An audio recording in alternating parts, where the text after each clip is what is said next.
In motorcycles, the torque and RPM of a wheel is controlled by manually shifting gear levers up or down with our left foot. Motorcycle gearbox comprises of a series of different gear steps, which can be switched according to the requirement.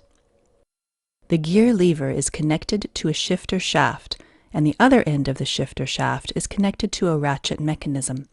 This ratchet mechanism activates as shown in the animation.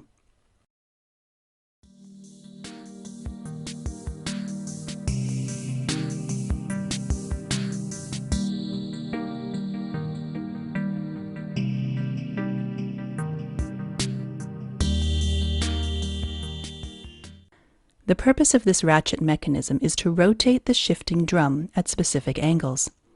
The shifting drum has special shaped channels cut into it. Special attachments known as shifting forks fit into these channels. Gears known as gear dogs or dog clutches fit into these shifting forks. As the shifting drum rotates, the shifting fork, along with gear dogs, slides sideways as shown in the animation. The purpose of sliding dog clutches will be explained shortly. First, let's understand the arrangement of different gears in Gearbox. There's an input shaft and an output shaft. The gears are arranged with their axes aligned to their respective shafts. Some gears are internally splined.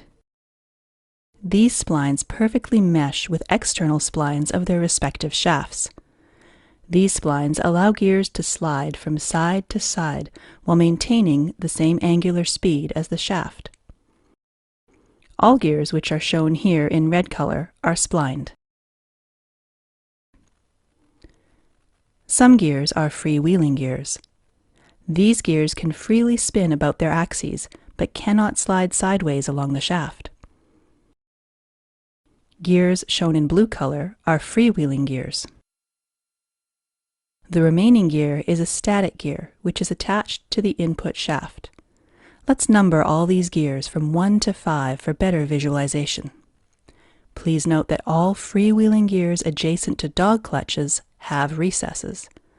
The dog teeth can slide into these recesses and lock these two gears with each other. Now let's see how power is transferred with different gear ratios in a gearbox. One thing you can observe here is that every splined gear is meshed with a freewheeling gear.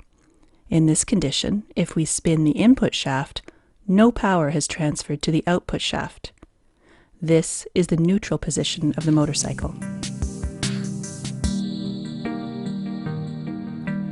To change into first gear, the gear dog number 5 in the output side slides toward the freewheeling gear number 1 and locks with it. Since the gear number 5 is splined, the output shaft will now spin with this gear. This is the first gear. When we change to second gear, the gear dog number 5 in output shaft returns to neutral position, and gear dog number 4 slides toward number 2 gear and locks with it. The technique is similar when we shift to third gear.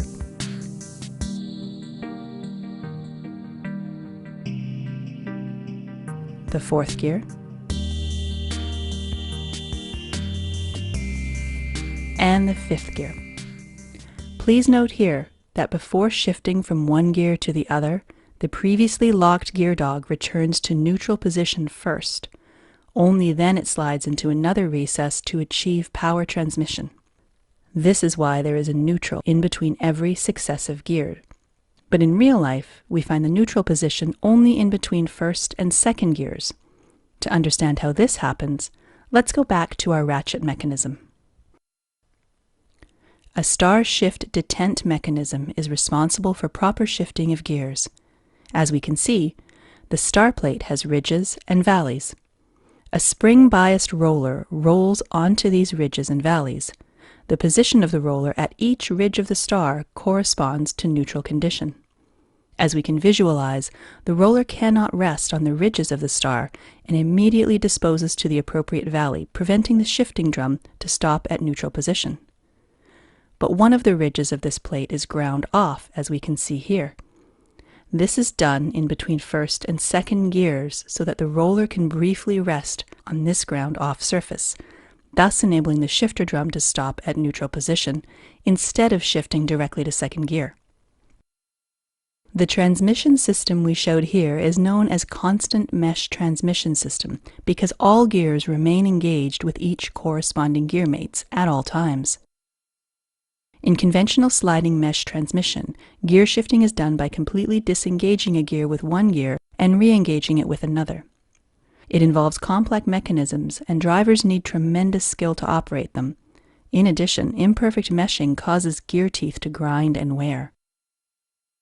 The constant mesh transmission completely eliminates this problem, as you might have noticed that some gears are only partially engaged sometimes.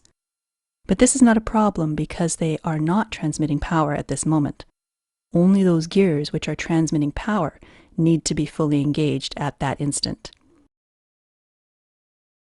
We hope you learned something today. Thanks for watching.